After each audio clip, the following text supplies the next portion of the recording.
네, YTN 라디오 생생경제 2부 시작하겠습니다. 2부에서는 주식시장에 대한 이야기를 해보려고 합니다. 무엇보다 돈이 되는 정보 알려드리는 시간을 가져야겠죠. 생생주식연구소 시간이고요.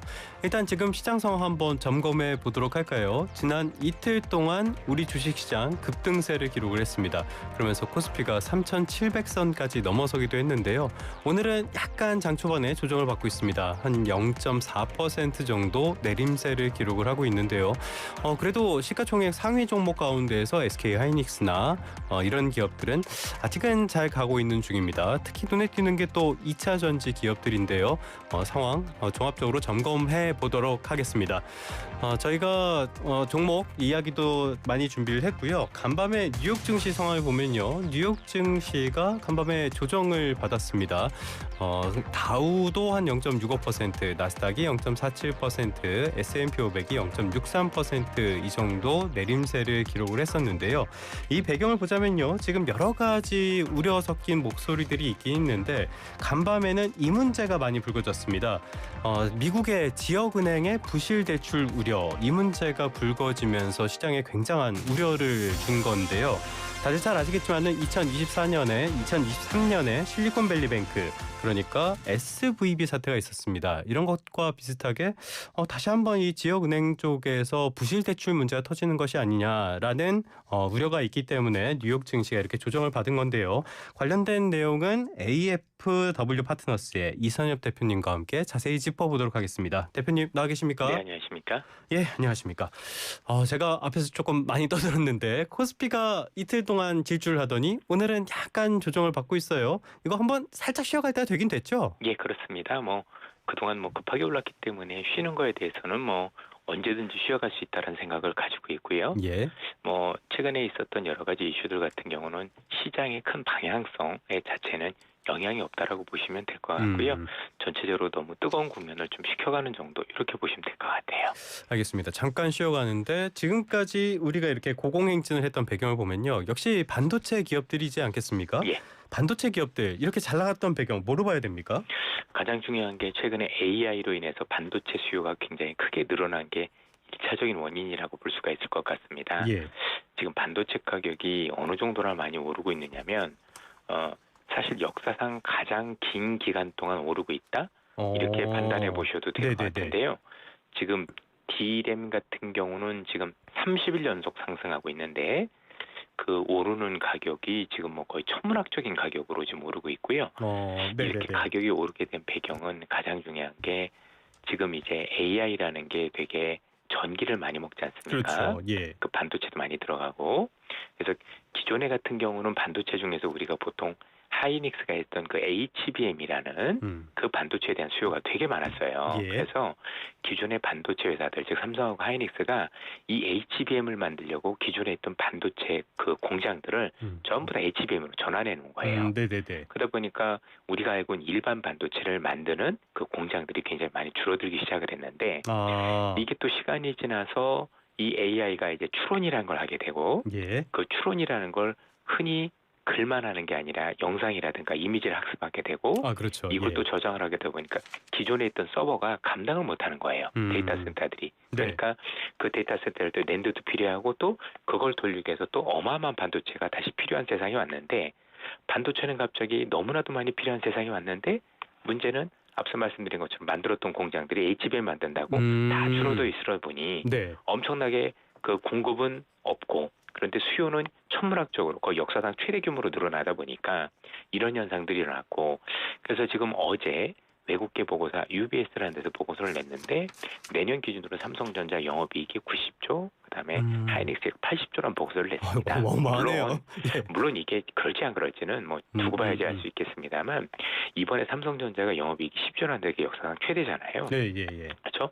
그러면 그 최대인 거를 4를 곱해봐도 지금 40조에다 한 5, 60조밖에 안 되는데 그거보다도 더블 이상 난다라고 보면, 만약에 그들 주장대로라고 본다라면 사실은 지금보다도 지금 이렇게 오른 반도체 그 관련주의 주가가 지금부터도 곱하기 2개 나올 수 있다는 정도로 시장은 보고 있다. 이렇게 보시면 될 것 같습니다.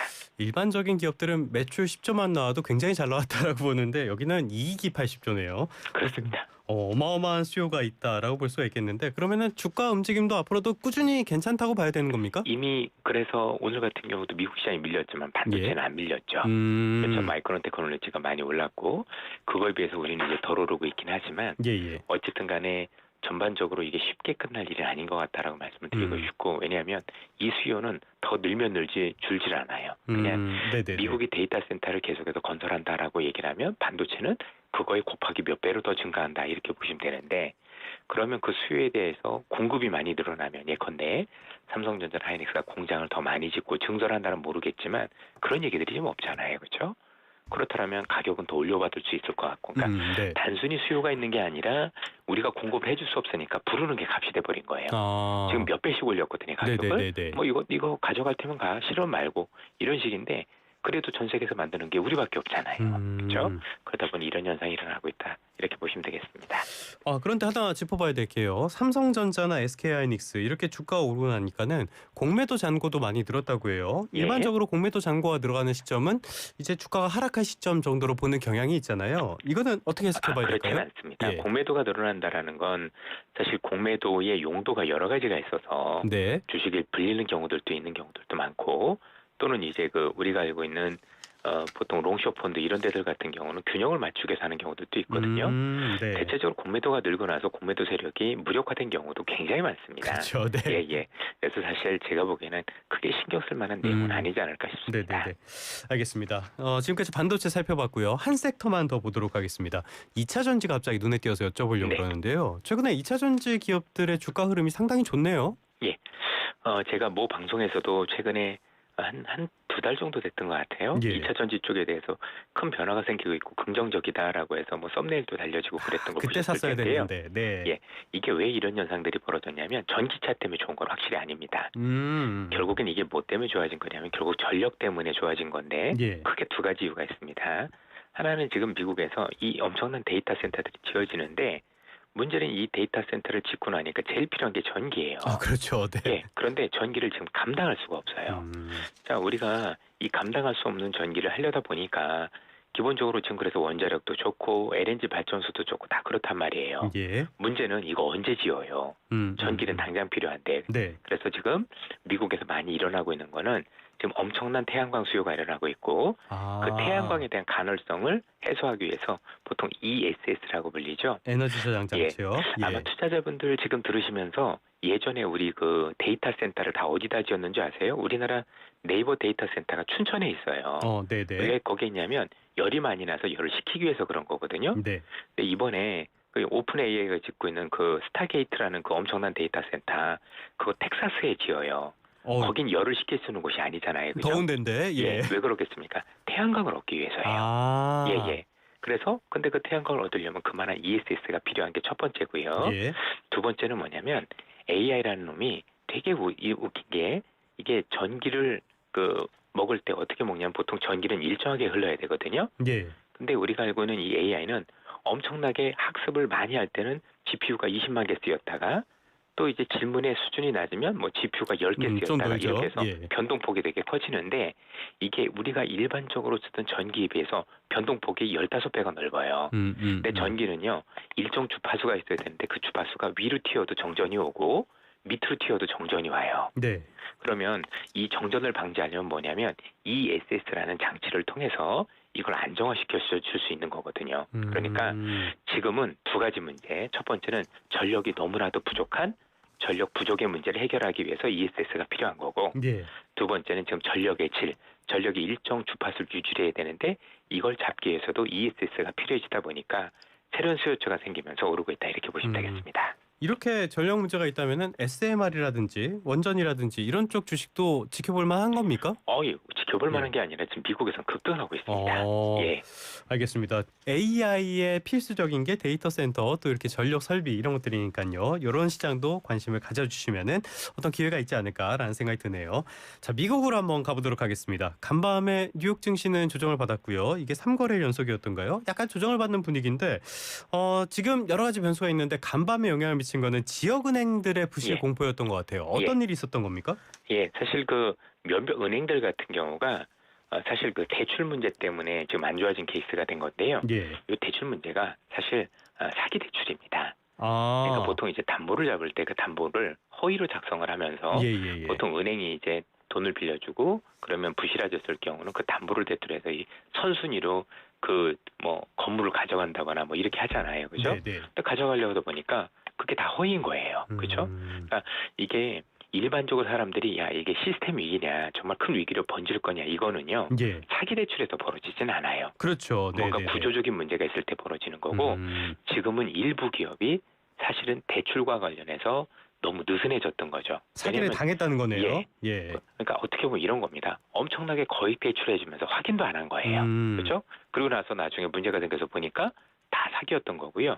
얘네 말고도 최근에도 미국에서도 그 오토 파이낸싱 하는 애들 네. 자동차 대출 기업 파산도 여기도 마찬가지였었어요. 그래서 지금 가장 큰 문제는 미국이 지금 대출 규제가 너무 느슨한 거 아니냐. 네네네. 특히 이제 얘네들이 보통 우리에서 사모대출이라고 그래서 보통 우리가 일반 은행에서 대출 받지 않은 애들이 받는 그러니까 시장에 잡히지 않는 애들이 대출해줬던 거고 이 대출 자체가 사기 또는 허위 또는 이 대출을 주는 애들이 너무 느슨하게 하면서 네네네. 벌어진 현상이다 보니까 문제가 되고 있는 거고 전체적으로 놓고 보면 이게 시스템 위기로 번질 가능성은 없다라고 보시면 될 것 같습니다. 그런데 말씀하신 것처럼 대출 규제가 느슨하거나 이런 것들 사실은 서브프라임 모기지 사태도 이런 것에서 빌미가 된 부분들도 있잖아요. 예. 또 하나 걱정이 되는 게 JP모건 월가의 황제라는 JP모건의 제이미 다이먼 CEO도 이거 바퀴벌레 한 마리 나타났으면은 실제로는 더 많을 것이다 이런 이야기를 해서 시장에 우려를 키우고 있거든요. 네. 걱정 안 해도 되는 겁니까? 우선 그 아저씨가 맞은 적이 한 번도 없다는 걸 알고 계셔야 됩니다. 농담이 아니고요.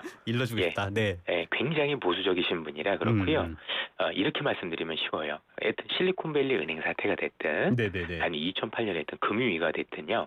모든 부실 대출은 공통적으로 금리가 오를 때 터지는 거예요. 그렇죠. 네네네. 당연히 왜냐하면 부실한 대출 아니면 이런 것들 결국 우리가 2008년에 했었던 모든 부실 대출도 결국 부동산 가격이 망가지면서 그렇죠. 그 부동산 가격이 망가진 건 금리가 오르는 국면에서 나오는 거잖아요. 네네. 그래서 이렇게 보시면 됩니다. 혹시 이게 나중에 제가 생각하는 방향과 다르게 움직일 수 있지 않겠습니까?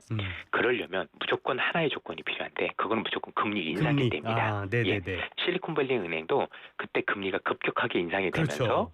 가지고 있었던 채권이 손실이 났고 채권이 손실한데 갑자기 내 채권 다 내놔 이래서 망가졌던 거거든요. 네네네. 근데 지금은 금리 인하기죠. 그렇죠? 이것 때문에 금리를 더 인하일 것 같고 그래서 지금 당장 제가 볼 때 시기적으로 놓고 보더라도 이게 큰 위기로 번질 가능성이 제가 볼 때는 없고요. 혹시 정말 문제가 생기다면 지금이 아니라 나중에 금리 인상일 때 우리가 모르는 쪽에서 뭔가 드러나서 그럴 가능성은 있을 수도 있다. 그러나 그 시기는 지금보다 한참 뒤에라고 보셔야 되겠죠. 알겠습니다. 생각을 다시 되돌려 보면은 SVB 사태 때 이때는 진짜 연준이 미친 듯이 금리를 올리고 있었을 때였으니까 지금이랑 상황이 많이 다른 것 같긴 모든 합니다. 위험은 금리가 오를 때 벌어진다라고 생각하시면 됩니다. 금리 인상기 지금은 인하기이기 때문에 상황이 맞습니다. 좀 다르다. 이것 때문에 추가 인하할 가능성도 높고 오히려 연준이 그 QT라고 해서 양적 긴축했던 것도 중단할 가능성도 높죠. 네, 알겠습니다. 아직까지 그렇게까지 걱정을 많이 하진 않으셔도 될 것 같습니다. 미국 경제 상황 조금 더 살펴보도록 할까요? 여기서 또 다른 변수가 되는 게 역시 미국과 중국의 무역 갈등 이 부분이 아닐까 싶은데요. 트럼프 대두와 식용유 이런 문제까지 이야기를 하면서 조금 더 신경전이 가열되는 것 같아요. 지금 상황 어떻게 보고 계십니까? 저는 신경 쓰지 않으셨으면 좋겠고요. 두 가지를 말씀드리고 싶습니다. 첫 번째, 미국이 관세를 부과한다는 게 100%잖아요. 네. 지난번에도 100% 얘기했다가 세상에 다 웃었어요. 너무 비현실적이어서. 그랬죠. 그렇죠? 예. 오히려 20-30% 올리겠다 이러면 긴장이 되는 거고요. 100%면 이건 할 마음이 실제는 없다라고 보시면 되고요. 100%나 그리고, 10만 %나 그거죠 뭐. 그리고 트럼프가 쓰고 있는 카드를 보세요. 왜 콩입니까 하필이면. 그렇죠? 콩 사달라는 얘기잖아요. 네네네. 왜냐하면 지금 이제 미국이 되게 힘든 게 일단 중국이 쥐고 있는 카드는 히토류 카드인데 이 히토류 카드를 가지고 중국이 만약에 히토류를 미국에 공급을 중단하면 미국에 있는 포드라든가 GM이라든가 이 공장들 특히 포드 같은 경우는 일주일 만에 공장이 전부 다 서야 되고요. GM 같은 경우 시차를 두고 서면 만약에 이게 한두 달만 간다고 하더라도 미국은 극심한 경기 침체로 오르게 됩니다.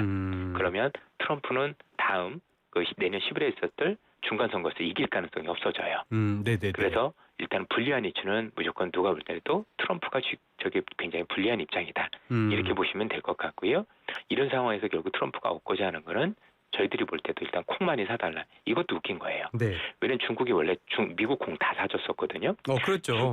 중국이란 국가는 돼지를 많이 키우고 이 돼지에 대한 사료가 대두 콩이에요. 그렇죠? 근데 보복 차원에서 보복 차원에서 이거를 아르헨티나든가 브라질로 바꿨단 말이에요. 그러니까 지금 중국은 미국을 압박하는 방법이 안 팔아 또는 안 사예요. 그죠? 히토리 안 팔아, 그다음에 콩 안 사. 이렇게 하면서 하는 건데 결국 트럼프가 원하고 하는 건 콩 다시 사줄래? 보잉 좀 사줄래? 그리고 히토리 풀어줄래 이거예요. 그럼 결론적으로 봐보세요. 중국이 잃는 건 있나요? 아무것도 없죠. 그렇죠. 그렇죠? 예. 결국 미국은 그러면서 내가 야 봤잖아 이렇게 콩을 얻어냈어 보잉도 팔았어라고 하면서 하려고 하지만 우리나라한테 뜯어놨던 돈에 비해서는 아무것도 아닌 거죠, 그렇죠? 한국 같은 조그만 나라한테도 3,500억 달러 뜯어내려고 얘기를 하면서 그 중국한테 대구한테 꼴랑 콩 그것도 원래 팔던 거 무역 갈등 때문에 뭐 안 사게 된 거거든요, 그렇죠? 네. 그러니까 원래 안 샀으면 모르겠는데 원래 샀었던 걸 트럼프 때문에 안 산 거예요, 그렇죠? 그럼 미국이 얻은 게 뭐냐는 얘기입니다. 그래서 결국은 어떤 그 나름대로 뭔가 자기가 열심히 노력을 해서 나름대로 국민들한테 내가 얻어놓은 게 있다라는 걸 보여주기 위한 쇼라고 보시면 될 것 같고 이거 역시도 지수에 큰 방향성 영향은 없다라고 보시면 되겠습니다. 걱정되는 거 두 가지 다 걱정 안 하셔도 된다고 말씀을 해주셨는데 흔들리면 기회라고 보시는 게 맞겠죠. 그럼 셧다운은요? 이것도 걱정 안 해도 됩니까? 그거는 다른 문제라고 생각을 합니다. 일단은 셧다운이라는 게 두 가지 케이스가 있어요. 모든 정부가 서는 셧다운이 있는데 지금은 연방 정부만 서는 거고 지방 정부들 같은 경우는 우리가 알고 있는 그 일반 그 주정부 이런 데는 지금 다 돌아가고 있다라고 보시면 될 것 같고요. 이번에 대신 좀 큰 건 뭐냐면 연방 정부 내에서도 시기배 부분이 있는데 전 부분이 선 거는 이번이 두 번째예요. 그래서 이거 조금 이제 문제가 되는데 문제의 여부는 딱 하나예요. 장기화 여부입니다. 그렇죠? 제일 길었던 게 트럼프 일기 때 35일이었었는데 뭐 지금 당장은 문제가 안 되는데 이게 진짜 뭐 그걸 더 넘어서서 더 많이 진행된다라면 영향은 있겠죠, 그렇죠? 거기에 대한 부정적인 영향은 피할 수는 없다라고 보여지는데 만약 그렇게 된다라면, 근데 그렇게 된다 해도 이 역시도 지수의 방향성 요인은 아니다라고 보시면 되겠습니다. 왜냐면 결국엔 돌아올 거기 때문입니다. 이것도 지금 보름 넘어가고 있으니까요. 상황을 보고. 끝으로 요거 하나만 좀 간략하게 여쭤볼게요. 9290번 쓰시는 분께서 주린이신가 봐요. 주식 시작한 지 7개월이 됐는데 삼성 하이닉스 반도체 주식들 조금씩 가지고 계시대요. 매도 시기를 언제 잡아야 될지 고민이신가 봐요. 조언을 해주신다면? 네, 모르겠습니다. 그거는 어떤 주식을 샀을 때는 본인 스스로 내가 이런 정도의 목표가를 했으면 하는 게 맞는 거고요. 정확하게 꼭지에서 사고 바닥에서 살 수 있는 사람은 전 세계에서 그 누구도 없다라고 보시면 되겠습니다. 남 얘기 듣고 요 매도 타이밍 잡으면요 반드시 후회한 일이 생기니까 본인의 그 적정 목표 주가를 설정을 해두시는 게 좋겠습니다. 지금까지 이선엽 AFW 파트너스 대표와 함께했습니다. 오늘 말씀 고맙습니다. 감사합니다. 네.